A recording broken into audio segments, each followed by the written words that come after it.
Hello class 10, कैसे हैं आप सब दोस्तों। आज मैं आपके लिए कुछ वीवीआई क्वेश्चंस लाया हूं। ठीक है, ऑब्जेक्टिव प्लस सब्जेक्टिव दोनों टाइप का क्वेश्चन है।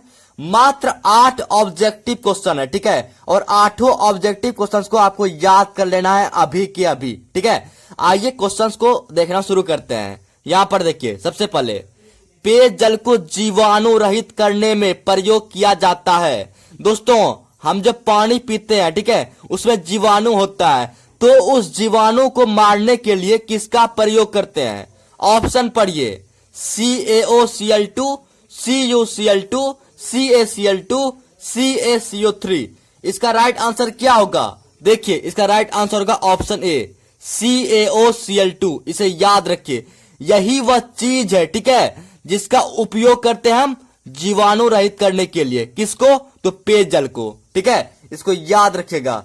अब आइए नेक्स्ट क्वेश्चन देखते हैं हमारा क्या है। देखिए, निम्न में से कौन सी धातु अम्ल में से हाइड्रोजन विस्थापित करती है? दोस्तों, आपको यहां पर 4 धातु दिया गया है ऑप्शन में। ठीक है, आपको बताना है कौन सी धातु जो है अम्ल में से हाइड्रोजन विस्थापित करती है।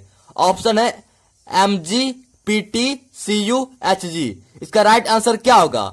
राइट आंसर होगा Mg। याद रखिए, Mg यह वही धातु है जो क्या करती है? तो अम्ल में से हाइड्रोजन विस्थापित करती है। ठीक है, अब आइए नेक्स्ट क्वेश्चन देखते हैं। हमारा नेक्स्ट क्वेश्चन क्या है, यहां पर देखिए, एसिटिक अम्ल में कितने अम्लीय H परमाणु होते हैं? देखिए, ये जो अम्ल है, कौन सा अम्ल? एसिटिक अम्ल। इसमें ना कितना हाइड्रोजन, H मतलब हाइड्रोजन परमाणु होते हैं? देखिए, इस क्वेश्चन का राइट आंसर क्या होगा? पहले ऑप्शन देखिए, 1, 2, 3, 4। इसका राइट आंसर होगा 1। याद रखिए, एसिटिक अम्ल जो होता है ना, उसमें एक H परमाणु होता है, यानी एक हाइड्रोजन परमाणु होता है। ठीक है, अब आइए नेक्स्ट क्वेश्चन देखते हैं हमारा क्या है। देखिए, यहां पर उद्यान मटर में अप्रभावी लक्षण है। दोस्तों, कौन सा मटर? उद्यान मटर। ठीक है, इसमें अप्रभावी लक्षण क्या है वो आपको बताना है। ऑप्शन पढ़िए, लंबे तने, झुर्रीदार बीज, गोल बीज, फैली हुई फली। इसका राइट आंसर क्या होगा? तो राइट आंसर होगा झुर्रीदार बीज। देखिए, जो भी उद्यान मटर होता है, ठीक है, उसमें ना अप्रभावी लक्षण क्या होता है? झुर्रीदार बीज। बाकी ये सब जो है ना, लंबे तने, गोल बीज, फैली हुई फली, ये सब प्रभावी लक्षण है। ठीक है, और ये क्या है? अप्रभावी लक्षण है। ठीक है, अब आइए नेक्स्ट क्वेश्चन देखते हैं क्या हमारा। यहां पर देखिए, स्पष्ट दृष्टि की न्यूनतम दूरी होती है। ऑप्शन है 20 सेंटीमीटर, 30 सेंटीमीटर, 40 सेंटीमीटर, 25 सेंटीमीटर। देखिए, इसका राइट आंसर क्या होगा? तो 25 सेंटीमीटर। देखिए दोस्तों, स्पष्ट दृष्टि जो होती है ना, उसकी न्यूनतम दूरी क्या होती है? 25 सेंटीमीटर। इसको आप याद रखिएगा। ठीक है, अब आइए नेक्स्ट क्वेश्चन देखते हैं। यहां पर देखिए, हमारा क्वेश्चन है एक अश्व शक्ति। यहां पर देखिए, एक अश्व शक्ति कितने वाट के बराबर है? दोस्तों, ऑप्शन देखिए, 726 वाट, 746 वाट, 736 वाट, 756 वाट। इसका राइट आंसर क्या होगा? राइट आंसर होगा 746 वाट। यहां पर देखिए, ये जो है 746 वाट। ठीक है, एक अश्व शक्ति बराबर 746 वाट होता है। इसको आप याद रखिएगा। ठीक है, क्वेश्चन देखिए, क्वेश्चन, पादप में जाइलम उत्तरदायी है। दोस्तों, जो पेड़ पौधा होता है उसमें जाइलम होता है, वह किसके लिए उत्तरदायी है? ऑप्शन देखिए, भोजन का वहन, अमीनो अम्ल का वहन, जल का वहन, नन। देखिए, इसका राइट आंसर होगा जल का वहन। याद रखिए, पादप में जाइलम जल का वहन के लिए उत्तरदायी है। ठीक है, नेक्स्ट क्वेश्चन देखिए क्या हमारा, निम्न में कौन मानव में मादा जनन तंत्र का भाग नहीं है? देखिए दोस्तों, यहां 4 ऑप्शन है। ठीक है, आपको बताना है कौन सा मादा जनन तंत्र का भाग नहीं है। ऑप्शन पढ़िए, अंडाशय, शुक्रवाहिका, गर्भाशय, डिंब वाहिनी। इसका राइट आंसर क्या होगा? शुक्रवाहिका। दोस्तों, ये जो शुक्रवाहिका है, ठीक है, ये मादा जनन तंत्र का भाग नहीं है।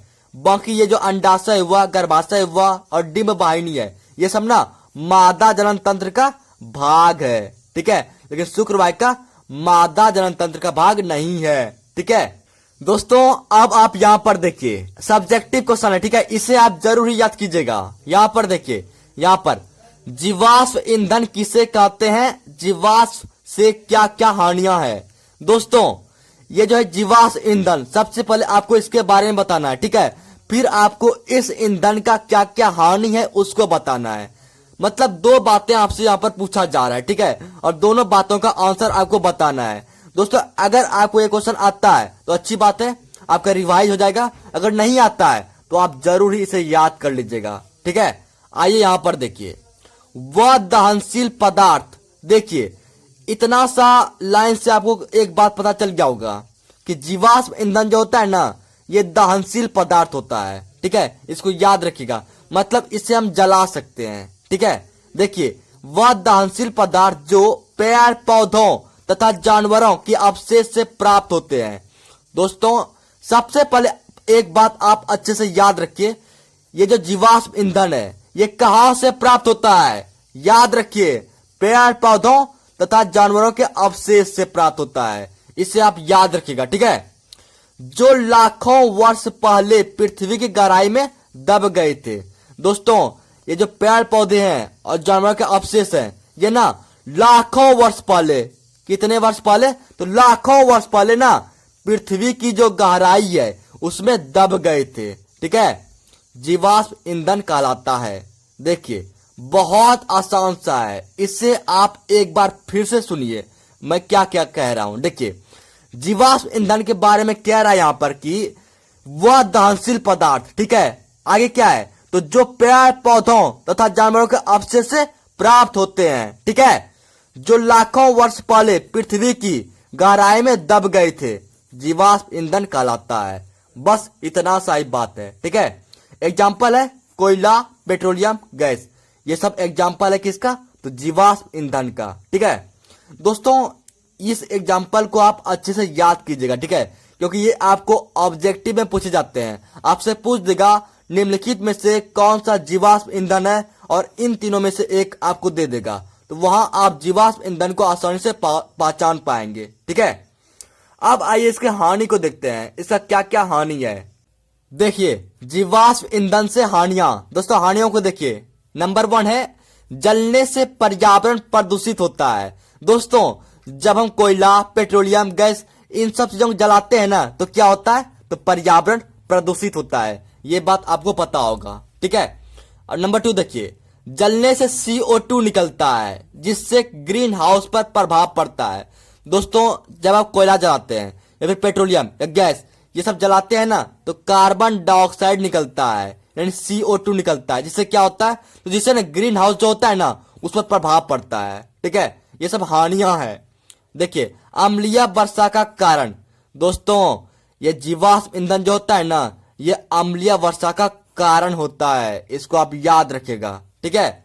ऊर्जा का और नवीकरणीय स्रोत, दोस्तों जब आप कोयला जलाते हैं या पेट्रोलियम यूज करते हैं, गैस यूज करते हैं, ये सब ना एक बार जब आप यूज करते हैं ना तो ये समाप्त होते जाता है। मतलब यह ना ऊर्जा का ना और नवीकरणीय स्रोत है, इसको आप याद रखिएगा, ठीक है।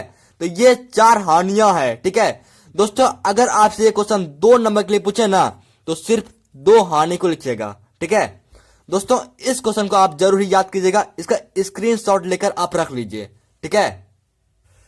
देखिए अब जो मैं आपको क्वेश्चन बता रहा हूं ना, ये बहुत सारे स्टूडेंट को ये क्वेश्चन का आंसर पता होगा, लेकिन दोस्तों इसका ना आपको रिवीजन कर लेना, क्योंकि ये बहुत इंपॉर्टेंट क्वेश्चन है, ये बार बार एग्जाम में पूछे जाते हैं, ठीक है। तो जिसको पता है तो वो इसको रिवाइज कर लीजिए, ठीक है। दोस्तों एक और बात की, मैंने इससे पहले कई सारे क्वेश्चन का वीडियो अपलोड कर चुका हूं, ऊपर जो डिस्क्रिप्शन है ना वहां पर प्लेलिस्ट का लिंक दे देता हूं, वहां से जाके आप सारे वीडियो देख सकते हैं, ठीक है। बहुत सारे छोटे छोटे वीडियो में अपलोड किया हूं जिसमें आपके कई सारे क्वेश्चंस को मैंने डील किया है, ठीक है। अब इस क्वेश्चन को डील करते हैं। यहां पर देखिए, प्रकाश के परावर्तन के नियम को लिखें। दोस्तों यहां पर जो प्रकाश का परावर्तन का जो नियम होता है उसी नियम को बताना है, ठीक है। यहां पर देखिए प्रकाश के परावर्तन के 2 नियम है। कितने नियम? 2 नियम है, ठीक है। पहला नियम देखिए, आपतित किरण, परावर्तित किरण तथा आपतन बिंदु पर खींचा गया अभिलंब तीनों एक ही तल में होते हैं। दोस्तों यहां पर 3 बातें कही गई है। पहला बात क्या है? तो आपतित किरण, ठीक है। दूसरा बात क्या है, तो परावर्तित किरण, ठीक है। और तीसरा बात क्या है, अभिलंब। कौन सा अभिलंब, तो आपतन बिंदु पर खींचा गया अभिलंब, ठीक है। ये तीनों चीज जो है ना दोस्तों, ये तीनों एक ही तल में होते हैं। यह है परावर्तन का पहला नियम, ठीक है। अब आइए दूसरा नियम देखते हैं। आपतन कोण तथा परावर्तन कोण बराबर होते हैं। दोस्तों यहां पर दो कोण के बारे में बात कही गई है। पहला है आपतन कोण, ठीक है, और दूसरा है परावर्तन कोण। और इस दोनों के बारे में कहा जाता है कि ये दोनों कोण जो है ना बराबर होते हैं। बस यही दो नियम है, ठीक है। स्क्रीनशॉट लीजिए और इसे आप पढ़िएगा अच्छे से। और यहां पर फिगर है, ठीक है, फिगर का आप स्क्रीनशॉट लीजिए और आप अपने कॉपी में इस फिगर को बनाइए, ठीक है। ये आपतित किरण है, ठीक है, और ये क्या है, परावर्तित किरण है। और ये क्या है, ये आपतन बिंदु है और इसी पर खींचा गया ये अभिलंब है, ठीक है। ये आई आपतन कोण है, ये आर परावर्तन कोण है, ठीक है। और ये एक तल है, इसी तल पर ये आपतित किरण, परावर्तित किरण और आपतन बिंदु पर खींचा गया अभिलंब तीनों एक ही तल पर है, ठीक है। दोस्तों इसका आप स्क्रीनशॉट ले लीजिए और सारे क्वेश्चंस को आप याद कर लीजिएगा। और भी क्वेश्चंस का लिंक जो है ऊपर डिस्क्रिप्शन में आपको मिलेगा, प्लेलिस्ट का लिंक मिलेगा, ठीक है। वहां से जाके आप सारे वीडियो देख सकते हैं। थैंक यू दोस्तों।